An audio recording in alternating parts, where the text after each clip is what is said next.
Glück auf und Howdy aus Austin in Texas. Ich musste warten, bis mein Nachbar fertig ist mit dem Rasenmähen. Aber jetzt ist er fertig und jetzt geht's los. Und zwar Business. Ich erlaube mir heute einfach mal deutsche Unternehmer und amerikanische Unternehmer gegenüberzustellen und versuche euch mal zu erklären, was mir aufgefallen ist, was hier anders ist im Gegensatz zu Deutschland. Viel Spaß bei diesem Video.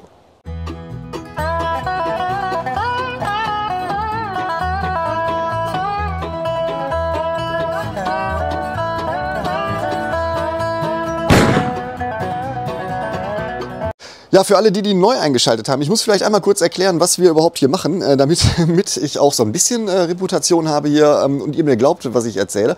Also was wir machen ist M&A auf der Buy-Side, also Mergers and Acquisition, aber nur auf der Käuferseite hier in den USA. Das heißt, unsere Kunden sind europäische Firmen, sind amerikanische Firmen, die ein Unternehmen suchen zum Erwerb. Und wir machen das off-market, das heißt irgendwie, wir sprechen also Unternehmen aktiv an, wo wir glauben, das könnte ein Fit sein für unseren Kunden und versuchen dann den Unternehmer in einen Call zu bekommen und so ein bisschen das Businessmodell zu verstehen, ein bisschen die Zahlen zu verstehen, die das Unternehmen so erwirtschaftet, um zu entscheiden, passt oder passt nicht. Wir gehen den nächsten Schritt und übernehmen dann halt den ganzen Kaufprozess für unseren Kunden.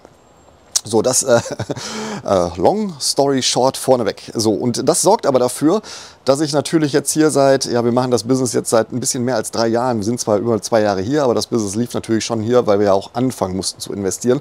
So, ich würde sagen, jetzt im Durchschnitt habe ich am Tag so 3, 4 Calls in der Woche, am Tag, also auf der Durchschnitt in der Woche gesehen, meine Güte, geht schon los hier.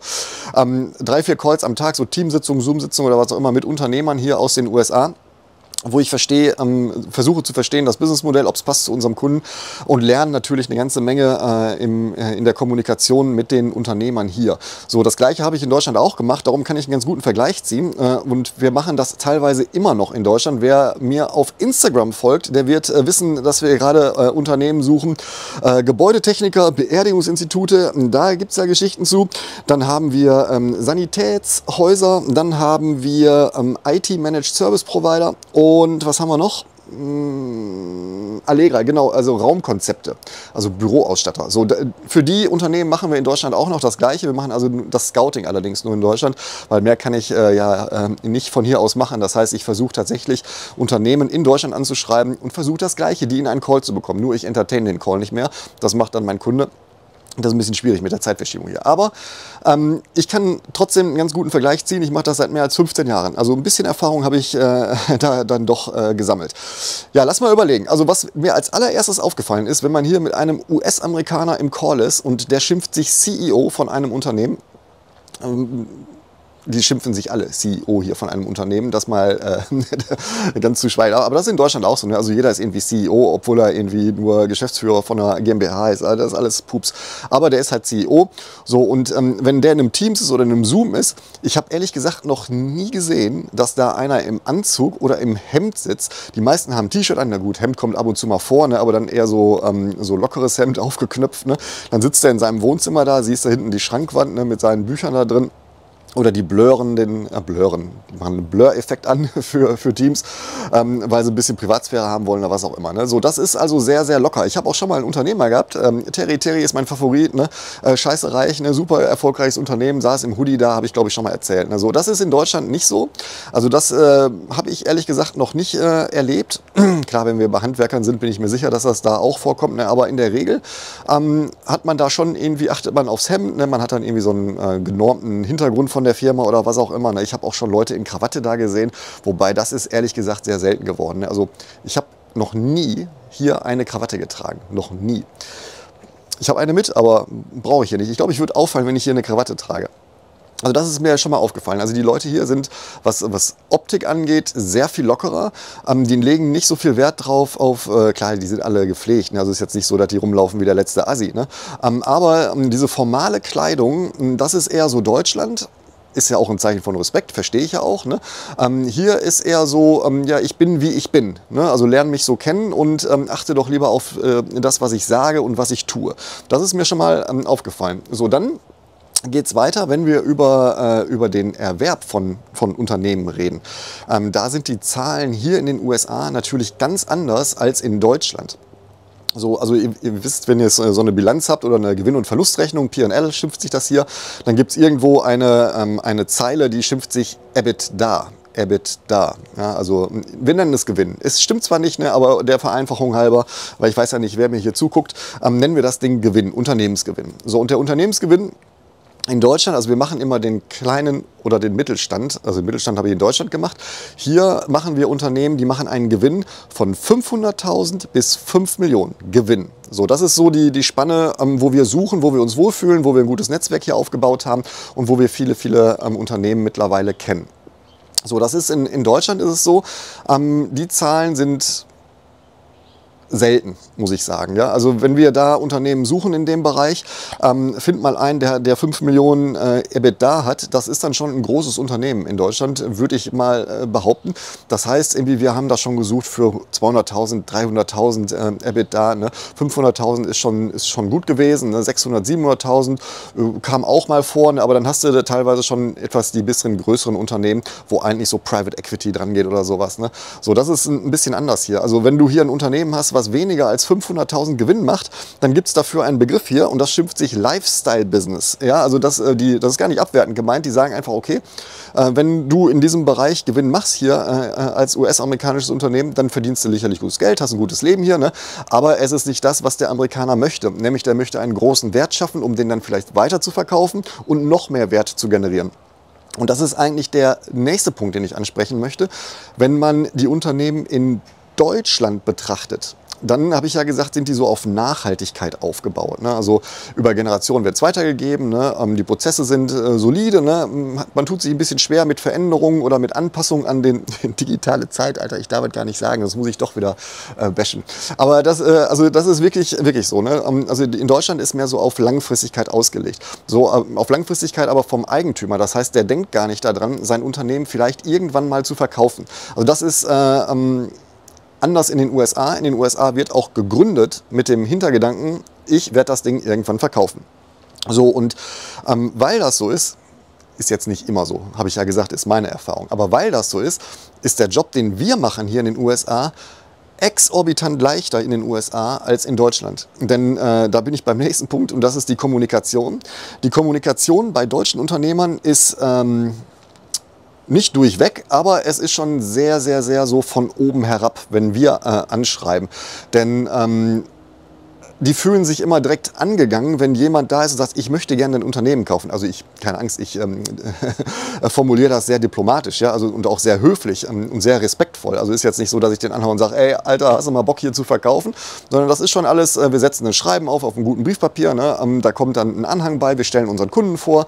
Das sieht alles top aus und sieht auch hochwertig aus und ist sehr respektvoll. Aber was teilweise zurückkommt, ist wirklich, wirklich erschreckend. Und das hat sich in den letzten 1,5 Jahren so ein bisschen herauskristallisiert, dass da irgendwie so ein Bruch beim guten Benehmen einfach stattgefunden hat. Wer mir auf Instagram folgt, der hat es ja vielleicht gesehen, da gab es diesen einen Unternehmer, den ich angeschrieben habe. Mit einer Antwort gab es, da stand drauf, blödes Schwein, Ausrufezeichen. So, das war jetzt eine ganz krasse Ausnahme. Ne? Aber da gab es auch Hiltrud, hieß die Dame, da muss ich noch erzählen. Ne? Hiltrud hat auf das gleiche Schreiben, also wir personalisieren das dann, ne? Und ich schreibe die dann an. Und Hiltrud hat dann gesagt, weil ich als amerikanisches Unternehmen anschreibe, das heißt in meiner Signatur stelle ich mich dann immer vor als André Achtermeier, eine M&A für den Bereich Dach zuständig, ne? Damit das auch schlüssig ist, warum ich in Deutschland da die Akquise mache. Aber natürlich mit dem amerikanischen Firmensitz, ne? Denn die googelt mich einmal und weiß, dass ich hier in den USA bin und ich will einfach auch nicht lügen. Ne? So, das macht ja gar keinen Sinn, ne? Mich da vorzustellen und sagen, ja, ich bin hier in Deutschland, bla bla bla. Egal. Auf jeden Fall, Hiltrud hat das falsch verstanden. Hiltrud hat gedacht, ein amerikanisches Unternehmen möchte sie kaufen und hat geantwortet, dass sie niemals an Amerikaner verkauft, nur an Deutsche. So, das ist so. Okay, also ich könnte ein ganzes Video über Anekdoten machen, das tue ich aber nicht. Ich will ja die Unterschiede herausstellen. So, aber die Kommunikation ist wirklich, wirklich sehr abwertend geworden. Und ich vermute jetzt als Hobbypsychologe, das liegt einfach daran, die fühlen sich so ein bisschen angegriffen, weil das vielleicht die zweite Generation ist. Und jetzt kommt jemand und möchte das Unternehmen erwerben, dass der so denkt, ja, traut er mir das nicht zu? Warum soll ich denn jetzt verkaufen? Das ist ja das Unternehmen, was mein Vater oder mein Opa schon aufgebaut hat. Und jetzt kommt einer, das kann ich doch nicht verkaufen. Was will der? Als ob der das besser könnte. So in diesem Wording stelle ich mir das zumindest vor, was da im Kopf losgeht. Anders kann ich mir nicht erklären, warum es so unfassbar unhöfliche Antworten gibt. Das ist anders hier. Hier ist eigentlich jeder Unternehmer offen für solche Gespräche. Klar, wenn der kein Interesse daran hat, weil wir vielleicht nicht in seinem Plan sind oder weil wir zu früh dran sind oder weil vielleicht ein anderer gerade im Gespräch ist, dann gibt es manchmal gar kein Feedback. Das finde ich auch okay, ne? Also lieber gar kein Feedback, als so eine Scheiße zu schreiben. Die meisten sagen dann, hör mal, total super, danke, dass du an uns gedacht hast. Ne? Irgendwie, wir fühlen uns geehrt, ne? Die sind ja sehr höflich hier, die Amerikaner. Und sagen dann aber, passt gerade nicht. Ne? Oder die sagen halt, finden wir super, hören wir uns gerne mal an. So, die nehmen sich auf jeden Fall eine halbe Stunde, dreiviertel Stunde Zeit für dich, um zu erfahren, wer ist denn mein Kunde. Also meistens erfahren sie es, ne? Weil wir ja im Auftrag des Kunden da hinschreiben, der kennt also unseren Kunden schon. Aber der möchte ein bisschen was über die Strategie wissen, ne? Und der möchte für sich und seine Firma ausloten, ob das eine Opportunität ist, die er machen kann, um mehr Wert zu generieren für sich und sein Unternehmen. Denn in der Regel läuft das so, ne? Die kriegen dann natürlich Cash, die kriegen aber auch meistens Anteile, also Rollover Equity, schimpft sich das hier, an dem Käufer. Ne? So, und der hat natürlich das Ziel, das auch irgendwann mal weiter zu verkaufen. Das heißt, die Anteile werden halt auch immer mehr wert. So, und die Opportunität möchte man gerne mitnehmen und möchte gerne erfahren, ob sich das lohnt für ihn oder ob sich das eher lohnt, jetzt noch 1, 2 Jahre die Umsätze und die Gewinne nach oben zu ziehen, um dann letztendlich zu verkaufen. Und das bringt mich auch zu dem nächsten Punkt. Ich habe ja also das ursprüngliche Businessmodell, was wir hier hatten, das gibt es auch immer noch, ne, aber wir haben das ein bisschen umgeändert, war ja, dass wir sagen, okay, wir sind als Deutsche mit M&A-Know-how und einem M&A-Team und einem Sales-Team hier vor Ort in den USA und wir helfen euch Deutschen, Europäern, Schweizern, was auch immer, versuchen wir euch zu helfen, hier vor Ort Unternehmen zu bekommen, damit ihr hier einen Markteintritt bekommt durch eine Unternehmensakquisition. Das haben wir auch, wir haben durchaus Kunden gehabt da. Mittlerweile gucke ich 3-mal hin, wer da mein Kunde wird. Das hat den folgenden Grund. Wir verdienen in der Regel den großen Batzen an Geld immer nur, wenn wir es geschafft haben, ein Unternehmen für unseren Kunden zu kaufen. Ja, dann gibt es am Ende eine große Rechnung. Wie beim Häuserkauf auch, ja. Wenn das Haus verkauft ist, gibt es eine Provision. So ist das bei uns auch. Wir kriegen ein bisschen zwischendurch noch was, das ist auch klar.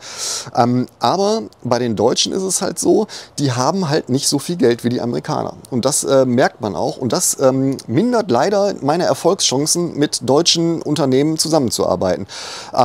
Denn der deutsche Mittelstand, der hat wirklich wenig Geld im Gegensatz zu dem, also der hat viel Geld vielleicht für Europa, ne, aber für die Amerikaner hier hat er nicht viel Geld.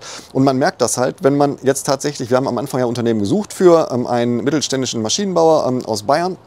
Und der wollte auch kaufen hier, der konnte mit den Amerikanern einfach nicht mithalten. Also wir haben ein Unternehmen für den aufgetan, der Unternehmer sagt, okay, höre ich mir gerne an, ne, finde ich super. Deutsche sind ja super in Maschinenbau, ne, also das ist immer noch in den Köpfen drin und das ist auch gut so. Aber letztendlich ging es darum, ja, mach doch mal ein Angebot. So, und beim Angebot kann der Deutsche halt in der Regel immer nur irgendwas zwischen 50-60% Cash machen, dann kommt er mit der Idee, irgendwie mache ich so ein Earnout, das heißt, irgendwie er sagt, pass auf, wenn du 2 Jahre die Gewinne nach wie vor gut sind, ne, oder wenn da eine Steigerung drin ist, dann zahlen wir noch mal einen Batzen drauf und wir zahlen dir ein bisschen in Anteile. Ne? So, und dann gibt es noch ein paar Sachen, die man da vielleicht machen kann.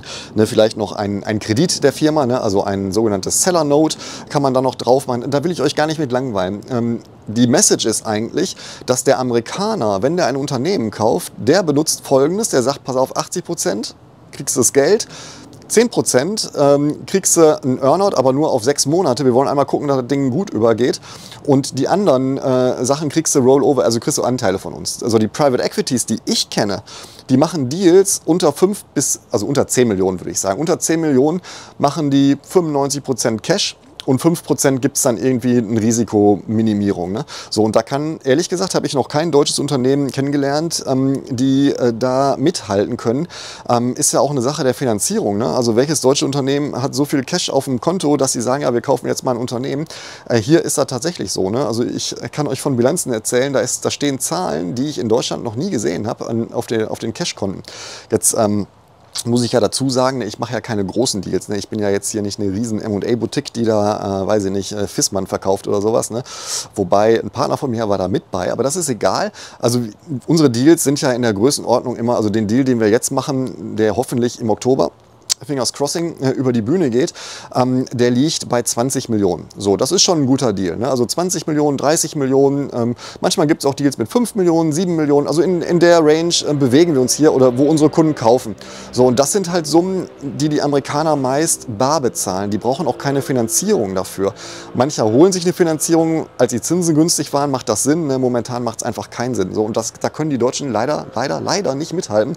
Und das hat dazu geführt, dass wir sagen, okay, wir konzentrieren uns nicht mehr auf die Deutschen. Das hat keinen Sinn. Denn wenn wir losrennen und das Projekt annehmen, dann dauert das 6 bis 12 Monate, bis so ein Unternehmen tatsächlich gekauft ist. Kann auch mal 13, 14 Monate dauern. Da kommt immer darauf an. So, in der Zeit verdienen wir wenig Geld. Ne? Wir verdienen halt nur Geld beim Abschluss. So, und ich muss halt immer so ein bisschen die Chancen abwägen. Und die Chancen für einen kleinen deutschen Mittelständler, der hier ein Unternehmen kaufen will und in einen kompetitiven Markt einsteigt gegen Amerikaner, würde ich immer ablehnen. Ne? Der kann leider nicht mehr mein Kunde sein, denn die Chance ist gering. Denn was macht der Amerikaner, wenn er angerufen wird und sagt, ja klar, verkaufen kann ich ja jetzt machen, ne? Auch wenn der noch nicht auf dem Markt ist, der wird sich mit Sicherheit andere Angebote von anderen einholen. Das heißt, der wird sich einen Berater an die Seite stellen und sagen, pass mal auf, ich habe hier ein Angebot von einem deutschen Unternehmen. Geh mal raus, guck mal, ob das ein gutes Angebot ist und versuch mal am Markt herauszufinden, was die anderen so bereit sind zu zahlen, die Amerikaner hier. Und dann hat man ganz schnell ganz schlechte Karten. Also es gibt natürlich ganz viele deutsche Erfolgsgeschichten hier auch, aber die sind dann halt in einem größeren Segment. Ne? Die sind dann auch deutlich professioneller aufgestellt. Und also so auf Konzernebene ist das ein ganz anderes Thema. Ne? Ich rede hier von Small Business. So, Small Business ist hier das, was in Deutschland der Mittelstand ist. So würde ich das tatsächlich sehen, damit ihr mal ein Gefühl dafür habt, wie die Zahlen so sind. Ja, das ist mir halt aufgefallen hier. Ich hoffe, das war nicht zu viel fachliches Blablabla. Aber mir ist das wichtig, dass ihr so ein bisschen den Unterschied versteht, wie die Amerikaner ticken und wie die Deutschen ticken, auch im Businessleben. Ne? Das heißt, wenn ihr hier hinkommen wollt, ihr müsst euch einfach damit anfreunden, dass die hier andere Zahlen drehen, dass es hier viel schneller zugeht, weil man natürlich auch viel schneller den Wert des Unternehmens steigern möchte. Und die denken jetzt nicht an, ja, wie ist das in 5, 6 Jahren, sondern die sagen, was kann ich tun, damit der Unternehmenswert immer mehr wird. So, Unternehmenswert ist mein letzter Punkt dann auch. Wer sich damit auskennt, das werden wahrscheinlich die wenigsten sein hier, weil wir ja doch irgendwie eine Nische haben. Den Unternehmenswert bewertet man anhand des Gewinns. EBITDA, da gibt es ein Multiple da drauf, ne? Oder am Umsatz. So, ich bleibe mal bei dem Thema Managed Service Providern, also IT-Service-Unternehmen. Wir haben tatsächlich viele Kunden hier in den USA, die IT-Service-Dienstleister suchen zum Kauf. So, und die bewerten anders als die Deutschen. In Deutschland, wenn du ein IT-Service-Haus hast, dann hast du immer noch, auch heute noch, teilweise einen hohen Anteil an Projekten. Du machst also Projekte mit deinem Kunden, du machst Stundensatzvereinbarungen oder sowas. Ne? Das interessiert die Amerikaner ehrlich gesagt nicht mehr. Ne? Und das ist auch der Grund, warum es kaum amerikanische Käufer in dem IT-Service-Markt gibt, also strategische Käufer, weil die einfach ihre ganzen Abrechnungsmodelle hier bereits umgestellt haben, schon seit mehreren Jahren, nämlich auf wiederkehrende Umsätze. Die machen also Verträge mit denen, ne, sodass du einen planbaren, wiederkehrenden Umsatz hast, ohne jetzt irgendwie auf Stundenprojektebasis abzurechnen. So, und wenn du 90 bis 100% wiederkehrende Umsätze hast, dann nehmen die nicht den Gewinn als Aufsatz, sondern die sagen, okay, wenn du 90 bis 95%, 100% wiederkehrende Umsätze hast, dann multiplizieren wir, also nehmen den Unternehmenswert als Basis, nehmen wir dann deinen Umsatz und packen da einmal, zweimal, dreimal, viermal drauf. Also ARR heißt das, ne? Annual Recurring Revenues, und dann gibt es da einen Multiplier drauf.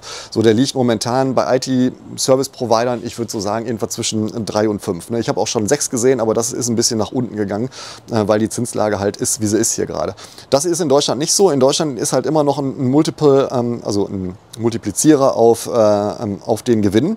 Und solange das so ist und noch nicht so dieser Recurring Revenue sich durchgesetzt hat in Deutschland, wird das auch so bleiben, ne? Dass man einfach verschiedene Bewertungsmodelle hat. Und viele fragen sich, ja, boah, wie kommen die auf so einen Preis da? Ja, so geht das. Ne? Also die setzen halt andere Maßstäbe an, wie die Unternehmen bewerten, und setzen darauf einfach den Multiplikator. Ist jetzt ganz grob gesprochen. Ne? Es gibt natürlich ganz tiefe finanzmathematische Modelle da, Aber im Endeffekt läuft das so, ne? Also ihr könnt studieren und könnt da Discounted Cashflow-Modelle als Klausur schreiben oder hier, wie heißt der Dinosaurierverband bei euch da, Institut der deutschen Wirtschaftsprüfer, ne? Die da so IDW S1 hieß das früher, sondern das ist eine Norm, wie man Unternehmen bewertet. Mega geil, könnt ihr alle machen, interessiert den Markt aber nicht, ne? Also ihr könnt ausrechnen, was ihr wollt.